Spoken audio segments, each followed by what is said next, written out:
Live from KSAT 12, the 6 o'clock news starts right now. We begin with new information in a weekend shooting involving a San Antonio police officer. In the last half hour, officials released the name of the suspect killed and the officer who shot him. 28-year-old Alejandro Vitela was shot after officials say that he told them he had a gun and threatened to shoot officers. Officer Jacob Garcia, a 13-year veteran of the force, has been identified as the officer who fired the deadly shot on Sunday on the corner of West Martin and Murray. We're told officers received information that Vitela, who was wanted on warrants, was in the area. Officer Garcia approached that suspect, who officials say immediately started fighting with the officer. The other officer got out of the car and went to help. That's when police say Vitela broke free and reached for his waistband, making the threat. Officer Garcia pulled out his gun and shot and killed him. San Antonio police officials say this investigation is ongoing, but have still not revealed whether Vitela actually had the gun he said he had. Sighs of relief tonight as Jefferson High School students are safe and at home. Around 1 o'clock this afternoon, a student made a call to SAPD reporting a fight and a possible weapon on campus. That prompted a lockdown and terrified parents swarmed the school. It's the new reality after what happened in Uvalde. Our Courtney Friedman was there as some clashes between police and parents unfolded. Courtney. Yeah, Steve and Myra, we were right in the middle of what turned into panic and chaos. But before I talk about that, I just want to be clear that there was no shooting today at Jefferson High School here on campus, and there was no weapon recovered either. Still, everything went into protocol, as has been practiced. The school went into lockdown after a possible threat. Students later confirming that they locked and barricaded the doors and went to the back of classrooms. Uniformed officers then cleared each room and hallway after sweeping the school, finding no threat. As this was happening inside, parents gathered outside the school, understandably panicked after what just happened in Uvalde just a few months ago. For some, emotion did get the best of them, and they rushed the doors of the school today. We were feet away when a man punched a window out, causing him to bleed pretty badly. Police took him away to treat his injuries, but he was not charged given the emotion of today's situation. Photos of that blood, though, near the entrance circulated on social media today, creating rumors that there was in fact a shooting. But again, we can confirm there was not. I heard the bell for passing period. I got up and then I heard lockdown. I was like, oh, damn, like we need to go and hide. Especially what happened at Robb Elementary. It's not okay. It's just not. Clear emotion today. We saw a lot of that, parents crying, but after the scene calmed down, when the children were able to reunite with their families and were given the rest of the day off, things started to simmer down, and we were able to interview SAISD Superintendent Jaime Aquino. He said everything was done strictly according to protocol, and he is proud of his staff and the police officers. As for lessons learned, he said work needs to be done in educating parents on their procedures. We could not release the student outside if we were not sure that we had a safe condition. We need to do more comprehensive training with our community and parents and family so that they understand what is our expectations of them when we have a lockdown or a situation similar to this. Yeah, and the parents I spoke to today said they got a call that they answered, or they got a voicemail if they missed the call, and that's how they found out about the lockdown. Communications director for SAISD, Laura Short, also told me here on scene that they should have gotten an email as well. When I did ask if text messages were sent out, she said that is something that they plan to start doing in the future. We're live here at Jefferson High School. Courtney Friedman, KSAT 12 News. You can understand that panic after what we've seen in Uvalde and just the emotion across South Texas. But we want to be clear that here at KSAT, we do not typically report on school threats unless they are deemed credible or someone is arrested. But the response from law enforcement and the tremendous response from parents today prompted our report on this. There hasn't been an increase in security at the Migrant Resource Center after Bexar County Sheriff Javier Salazar claimed nearly 50 migrants in San Antonio were lured onto a flight to Florida and Massachusetts. But there have been some changes. While migrants at the center today say they're being more vigilant, authorities work to track down the person or persons who may be involved in that deception. Now the Bexar County District Attorney weighing in on all this. Alicia Barrera live outside the Migrant Center in North San Antonio. All right, Alicia, what comes next? Well, it's really uncertain because in these investigations, you want to be able to speak to the people who are around here. In this case, in the Migrant Center's case, these migrants are in and out. They're out for a few hours. They come back. Some family members pick them up, and some will wait for days, others just for 3. And that's really the average here. They stay here for 3 days. I was able to speak to a family from Venezuela. They've been in San Antonio for 8 days, and they tell me that they've been waiting this long because they've been trying to get the funds in order to pay for their bus ticket, and they're headed to Houston tomorrow. And they do tell me that they were offered a ticket by a woman to get onto a plane and also get a job. They thankfully never accepted, but that's the big question. Who is that person and what are their intentions? And that's exactly what authorities as well as nonprofits, including the American Civil Liberties Unions, are investigating. And today in a virtual press conference, Bexar County District Attorney said he takes this as a personal offense that someone would allegedly trick humans into being moved. But he also reiterated his office has to wait on law enforcement to present any evidence in order to prosecute someone. One definition of trafficking is transportation. So does that meet the element of one of the components to prove that an individual was trafficked? And then you have to look at the mental state. What was the purpose for the trafficking? Was it to gain some profit? Is it somebody that was hired to then move these people to another state? So certainly there's a potential to prosecute someone, but we have to have information that we can go on, and that's where we are at this point. And at this point, there are some new developments. It's out of state. Some migrants on those flights are suing Florida Governor Ron DeSantis and his transportation secretary. And according to this lawsuit, it says that the migrants were promised a trip either to Boston, Washington, D.C. However, that was not the case. And they were also promised a $10 gift card for food here at home. Sheriff Salazar, as of today, has not updated on what laws may have been broken in the process. Reporting Alicia Barrera, KSAT 12 News. Followed that, though. Thank you, Alicia. The deadline to register to vote ahead of the November 8th election is just 3 weeks away now. So are you ready to cast your ballot? Garrett Berger went out on National Voter Registration Day to talk with first-time voters and to get answers so that you know exactly what you need to be ready for come November. Outside the UIW Student Engagement Center, a few speakers and a city proclamation kicked off voter registration day for the campus. According to the U.S. Census data, as many as 1 in 4 eligible Americans are not registered to vote. It's one of 3 college campus registration events the group Move Texas was taking part in around San Antonio. We know it can be an intimidating process, a daunting process, especially if you're a young first-time voter. The registration process is fairly straightforward, and it didn't take long for first-time voters to get through it. I had been thinking about it, and the opportunity presented itself. My professor was offering it as extra credit, so I decided why not come out here and register to vote. The one junior told us he planned to hold off so he could take advantage of an offer at an upcoming concert. Because, I can get it for free if I register to vote. But as it turned out, he may already be set. Yeah, I'm registered to vote. Well, there you go.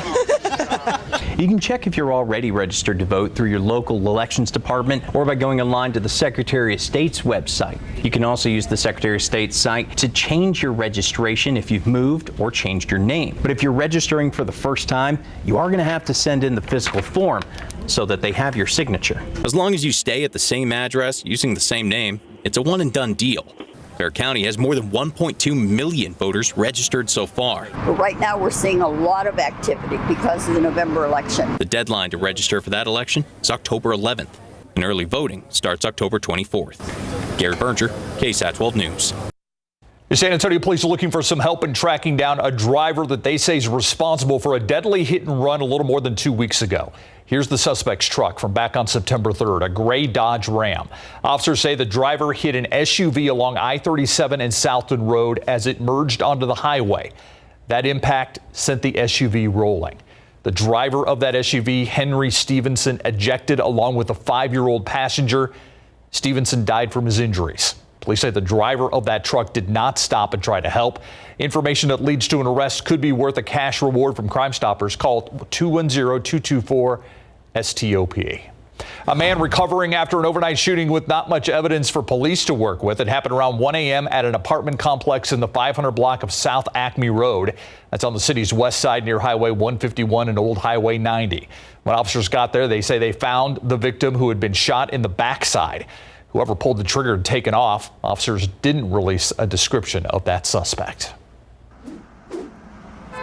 Let's take a look at traffic out there right now. The TransGuide camera here, I-37 at Hackberry. You can see the far right lane there as drivers are exiting the highway. That's the slow going lane. No reports of any accidents that may be contributing to this.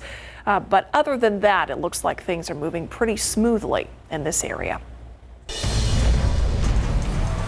Hurricane Fiona devastating parts of the Caribbean, leaving millions without water or power. And the effect of that storm is even being felt right here at home. RJ Marquez talks to San Antonians from Puerto Rico who are searching for any updates and ways to help their loved ones.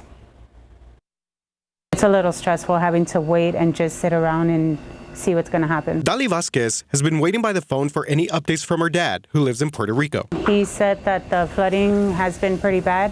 Actually, one of the bridges in Yauco was completely broken down. Vasquez owns a salon in San Antonio where she's lived for some time, but in the last 5 years has seen 2 devastating hurricanes tear through what used to be her home. It's a little hard for us to actually have to live it over here, knowing everything that they went through during Hurricane Maria. Vasquez also has friends in the Dominican Republic that have lost everything and have no water. We would help little kids that we started knowing since they were 7. They're 15 now, and their houses got torn down. Olga Roque works at El Pilon, a Puerto Rican restaurant on the northeast side. Her youngest daughter, brothers, and sisters are safe for the moment, but her worry is that this is a repeat of Maria all over again.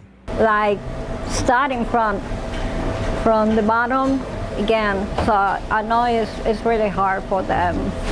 I know what is losing everything at once. The Puerto Rican community continues to grow in San Antonio, and just like 5 years ago with Hurricane Maria, they are ready to step up to help family and friends, sending everything from canned foods, waters, and supplies to the devastated island. Puerto Ricans are always together.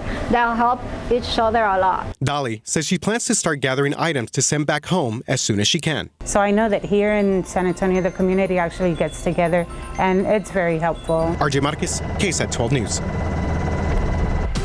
Hoping they get relief and resources soon. Absolutely. Meanwhile, we continue with, the summer swelter, even though, What's going on? Even though meteorological summer is over. Oh, yeah, it's over. That was over September 1st. Yeah. It feels like August. It looks like August out there, and we're kind of reverting back into August-like conditions. Even a few highly isolated pop-up little showers, especially in LaSalle County. These are very brief and aren't going to last very long. Just outside of Natalia, look over the past hour. Don't blink, you might miss it. Between Lytle and Natalia, one little shower popped up. We even had one along I-35 and 1604 on the south side. And we had one earlier pop up right near Hollywood Park along 1604, and even a report of some brief rain in Converse as well. But it's the exception, obviously. Generally clear out there this evening. 95 degrees right now. South-southeasterly wind at 10. By 10 o'clock, we'll be in the mid-80s. Midnight right near 80. Above average for this time of year, looking and feeling like summer. We'll talk about the record challenging heat, how hot it's going to get, and how a cold front can actually help us out as we get into next week in terms of some tropical activity. All that in just a bit.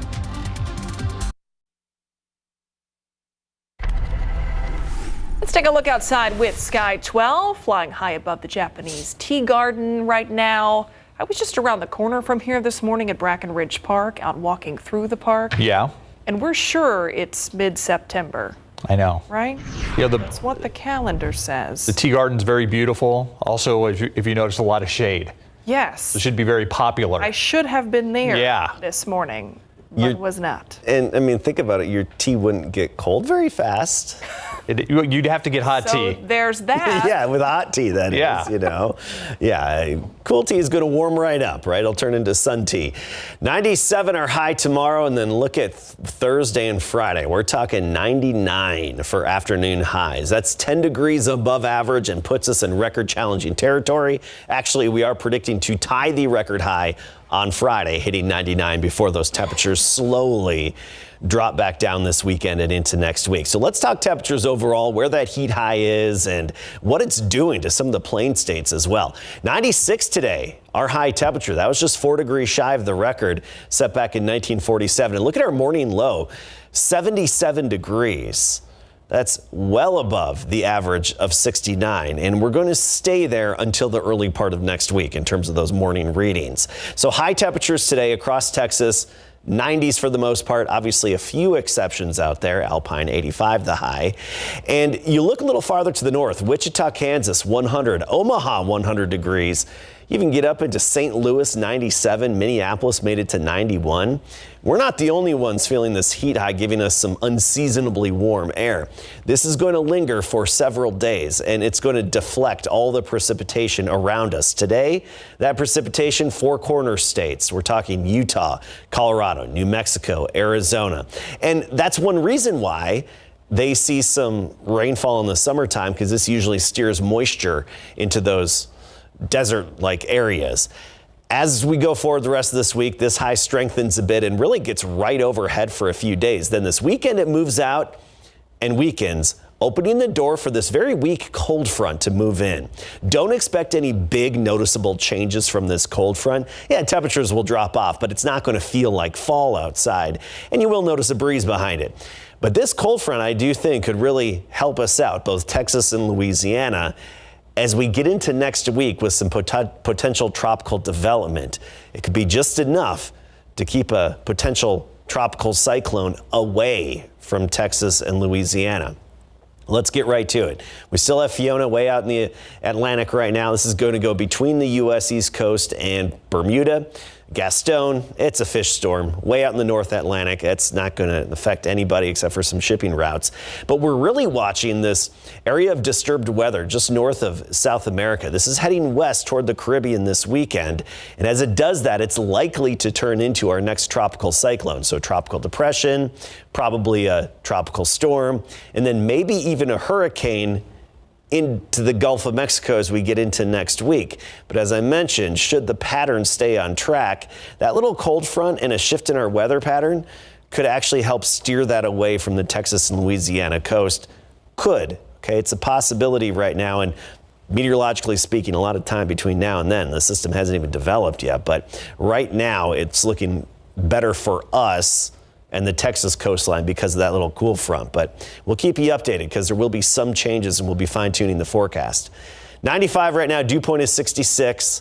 92 in Uvalde, 96 in New Braunfels, Kerrville 91. It's an August-like map for this time of day.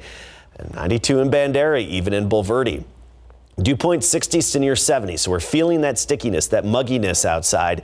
That's not going to be the case tomorrow afternoon. Yes, we'll start tomorrow morning, humid. Our mornings are going to be humid the rest of the week, but the afternoons will feature a lack of any humidity and mugginess. Dew points down in the 50s during the heat of the day.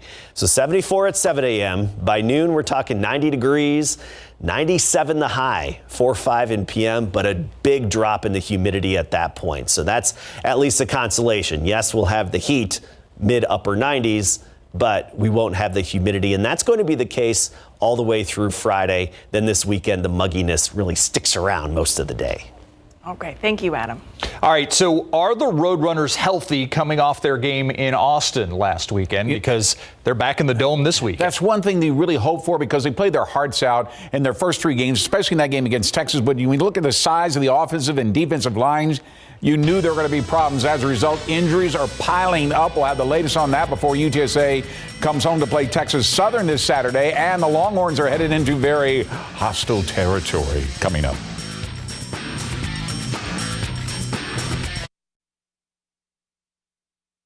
The UTSA Roadrunners will host Texas Southern in the Alamo Dome this Saturday afternoon after arguably the most difficult first 3 games of the season in college football against Houston, Army, and most recently against Texas, where they managed to come out with a 1-2 record with one of those losses in triple overtime to the Cougars. And while the Roadrunners can be proud of the way they played in those games, including an overtime win on the road against Army, it has been costly. UTSA is nursing as many as 21 players on the injury report, and today head coach Jeff Traylor revealed 2 of them had season-ending surgeries with major adjustments that need to be made. Now, Traylor was into work very early this morning. About 3:05, I got in here to work this morning, and we talked about what is pound the fist. And pound the fist in life, there's always these 3 Ds, right? There's doubt, there's disappointment, and there's defeat. And pound the fist really is a mindset of we have an objective we want to achieve and earn, but I can't guarantee them that's going to happen. But what I can guarantee them is that we don't represent the brand, we will have no shot at getting to the ultimate objective. We'll see how the Roadrunners respond to that challenge when they host Texas Southern in the Alamo Dome Saturday at 2:30. Texas Longhorns will kick off play in the Big 12 this weekend when they travel to the very hostile territory to face the Texas Tech Red Raiders. It's after they survived the upset-minded UTSA Roadrunners this past Saturday in Austin, 41-20. Now they're 5.5-point favorites, even though the Longhorns are on the road in Lubbock. That's after the Horns blew out the Red Raiders last year, 70-35 in Austin. There is no love lost between these two teams. Just ask UT basketball coach Chris Beard, who left Lubbock to move to Austin, and his first return back wasn't pretty with the reaction from Red Raider fans. And this will be Steve Sarkisian's first ever trip to Lubbock. This is what it's about, I mean, if we played 12 straight home games, I would never get to go experience what else is out there. And so I'm looking forward to an awesome environment. Coach Beard definitely has reached out to some degree, and we're looking forward to it. Like I said, I mean, hey, there's a lot of places you go and the opposing fans aren't very happy we show up. Yeah, it is what it is. We're the University of Texas. Nobody likes us. That's okay. We embrace the hate. We'll be ready to rock and roll Saturday at 2:30. Quinn Ewers is back at practice with the Longhorns after suffering an SC sprain just 9 days ago against Alabama, but no official word yet on his return. The Fighting Texas Aggies return to Jerry World when they face the number 10 ranked Arkansas Razorbacks on Saturday night. Following their 17-9 victory over 13th ranked Miami, the Aggies have moved up a notch to number 23 and are slim 2.5-point favorites in what is being billed as a Southwest Classic. Remember last year, that's the season started kind of turned the wrong way for Jimbo Fisher after losing to Arkansas 20-10. But what about playing this old rivalry at a neutral site rather than at a home-and-home battle? I don't mind playing it. I really don't. I think it's good for our guys to get a neutral site game. It's something different. A lot of them in this state dream of playing in that stadium. You know what I'm saying? Because a lot of them want to play state championship games. They didn't have played state championship games there. I mean, this year, I wish it was here. Next year, I wish it was in Arlington. If we can get that arranged, I'm all for it. You can. Kickoff between Texas A&M and Arkansas is set for 6 p.m. Yeah, I'd like to play at home and neutral, and then home and then neutral. Home neutral. They can't work that out for them? Nah, apparently not. Yeah. All right. Thank you, Greg. Our KSAT Q&A with Mayor Ron Nirenberg is up next.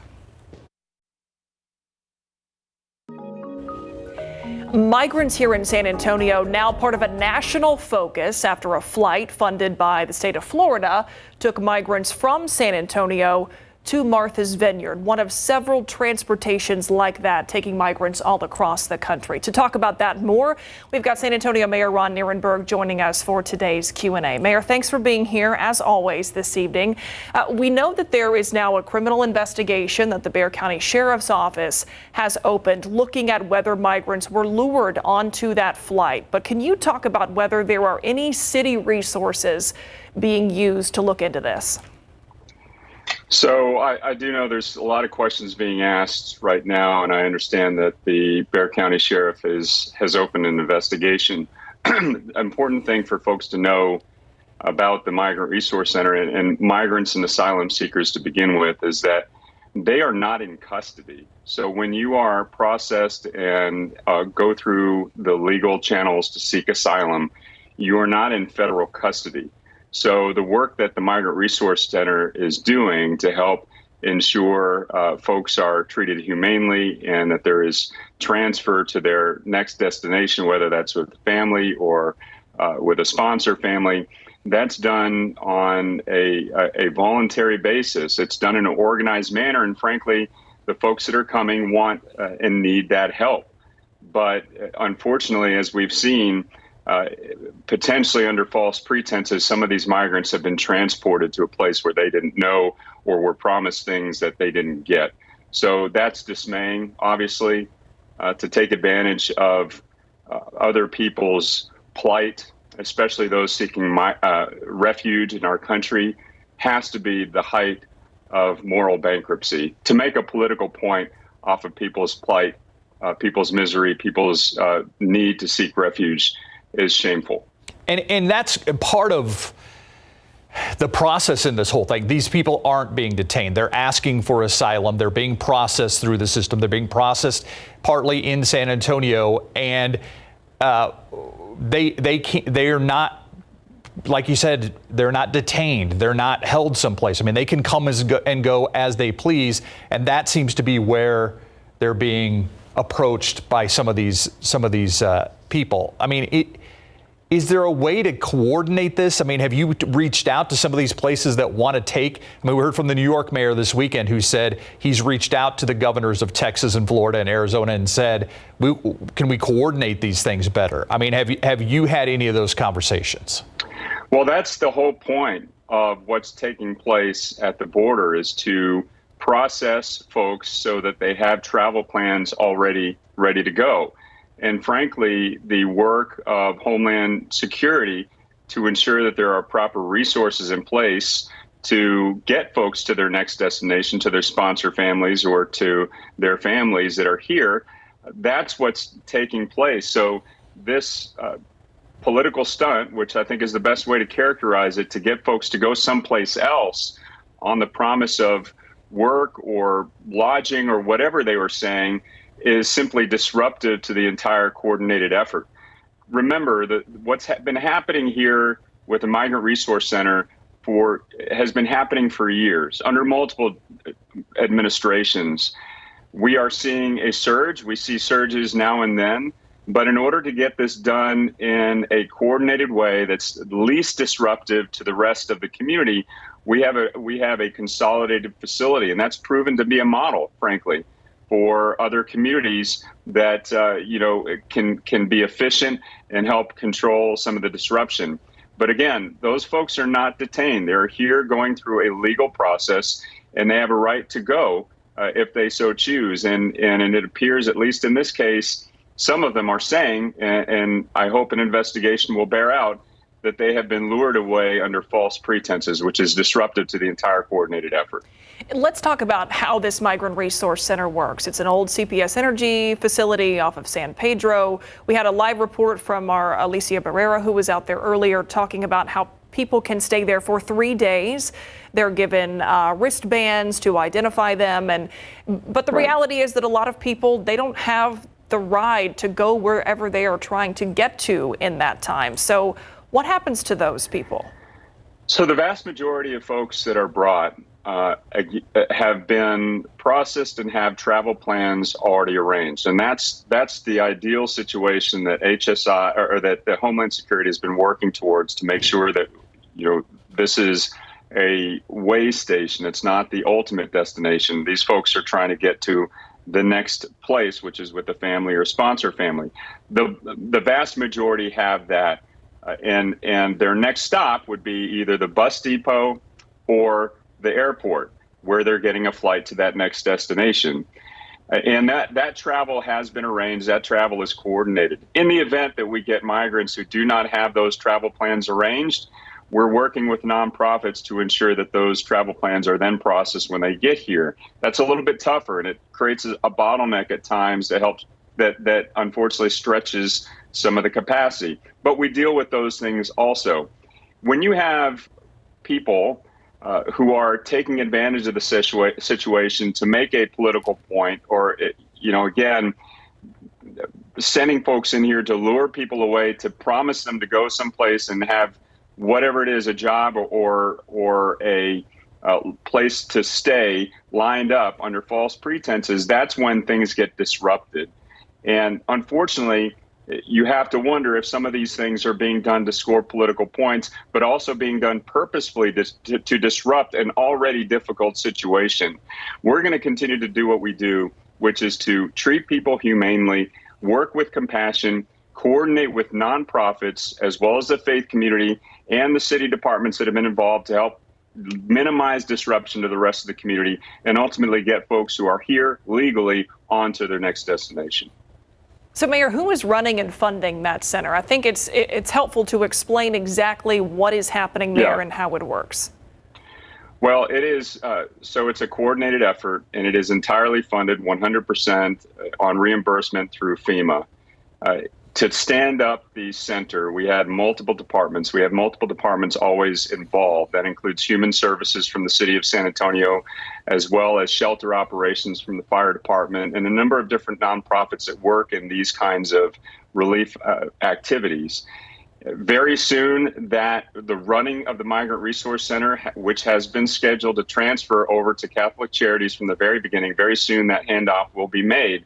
But it will continue to be a coordinated effort between city departments, as well as the shelter emergency operation crews and those nonprofits that are weighing in. This is unfortunately the result. What you are seeing is the result of lack of action on immigration reform over decades at the federal level. What we're doing here in San Antonio is to treat people humanely who are here legally, again, seeking asylum, seeking refuge in our country. We're dealing with that in a way that helps coordinate it, to treat people with compassion and minimize disruption to the rest of the community. So this is what it looks like. It's difficult work, it's coordinated work, but the folks that are involved in here, from the faith community to the nonprofits to the city departments, are good at it. And we will do it so long as we have to. But there is no alternative here that doesn't require even more disruption to the community. Right. Immigration issues didn't just begin yesterday. Mayor Ron Nirenberg, appreciate your time as always. Thanks, y'all. We'll be right back.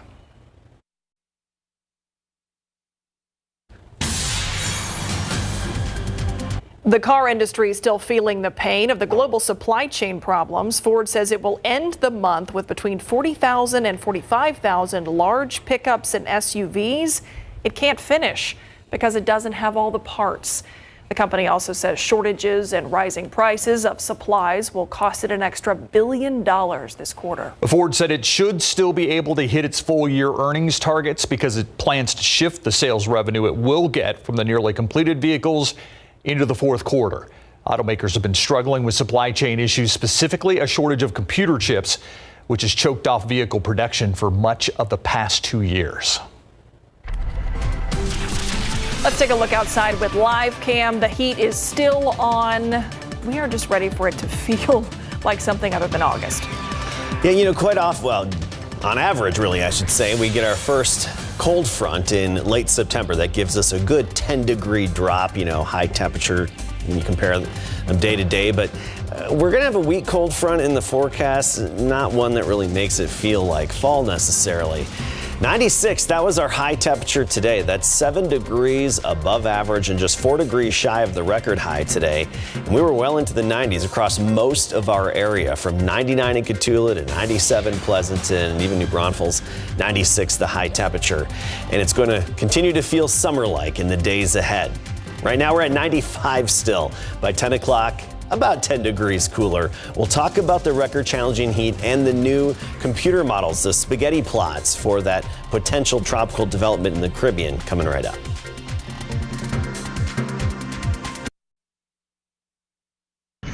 All right, Adam Caskey, refresh my memory. We're 100-degree day behind the record? Yeah, we are. That's it. Okay, because I know the 99-degree temperatures are coming whether we want them to or not. So yep. Let's go one more degree and set a record. Get this thing done. Yeah, I'm with you. Just get it over with, right? And preferably twice, because then we would actually be in first place, not just tied for it, but be in first place for all-time record of 100-degree days. So it's within the realm of possibility that we do tie or exceed that record. The heat high, it's overhead. It's a very summer-like weather pattern that we have in place. So record-challenging heat on the way.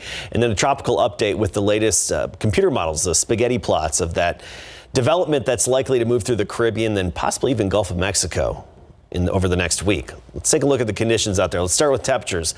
95 right now, dew point is 66. Feels like 98 degrees. South-southeasterly wind at 10. Very August-like out there. Hondo 95, 91 in Gonzales, 93 Eagle Pass, Cotulla at 96 degrees. Even Helotes 91, Bulverde 92, south side of San Antonio at Stinson Airport 95. Tomorrow we'll be up to about 97 for the high temperature. Thursday and Friday we're talking 99. So obviously we could very easily hit and maybe even exceed 100. We're probably going to be just a few degrees shy of the record high on Thursday, but we are expecting to tie that record high on Friday, making it up to 99. Then this weekend, the heat high breaks down a little bit, mid-90s. By Monday and Tuesday, we're closer to 90 degrees.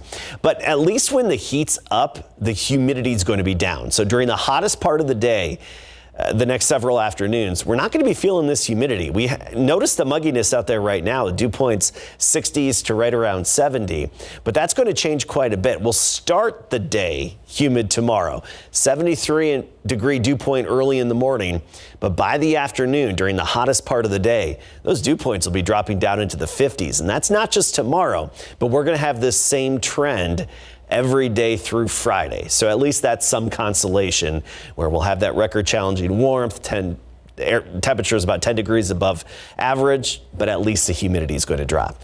Here's that big blue H, something we're used to seeing in the summertime around here, helping to provide some moisture and showers to the Four Corners states, but nothing around here. We had just a couple of isolated showers on the radar, the typical activity that I think is even going to be turned off the next 3 days. But this upper level high, it's going to just drift over Texas the next several days, and then finally by Saturday, Sunday, move out of here and start to break down. That's going to open the door also for this very weak cool front that's likely to drop in early on Monday.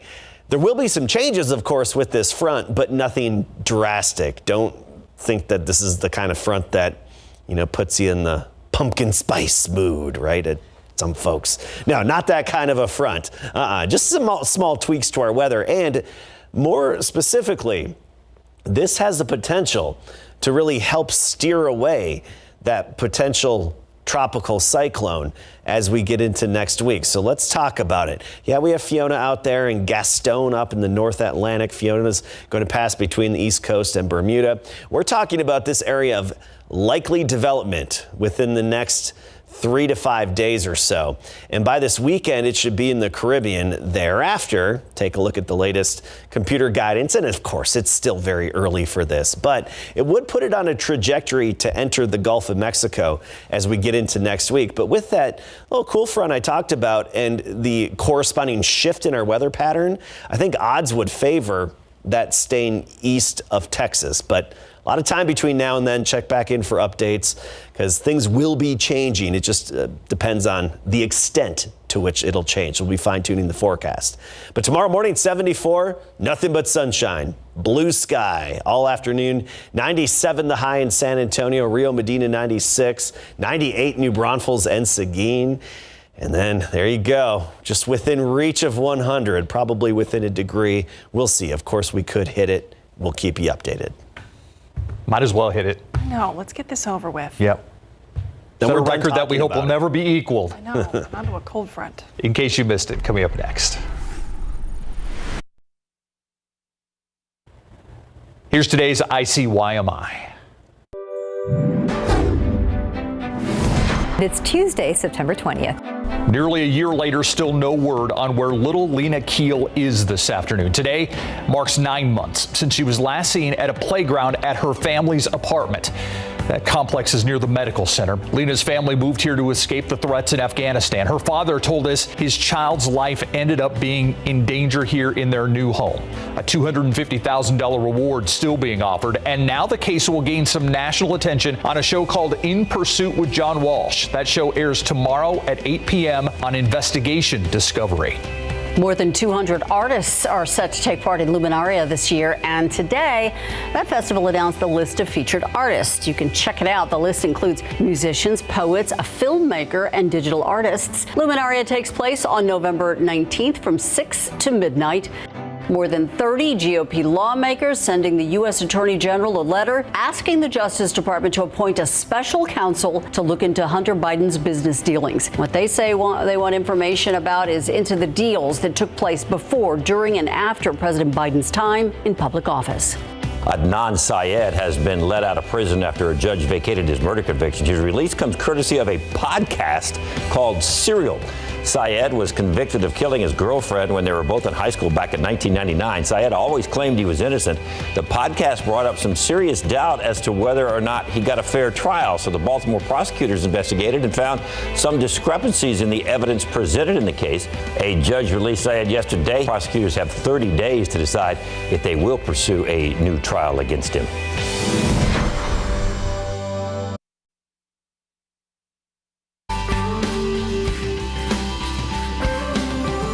You still have time to sign up for the 9th annual Head for the Cure 5K. This KSAT community event raises awareness and funds to fight brain cancer. The race is this Saturday, and you can register right now at KSAT.com. Use the code KSAT to get $5 off your registration.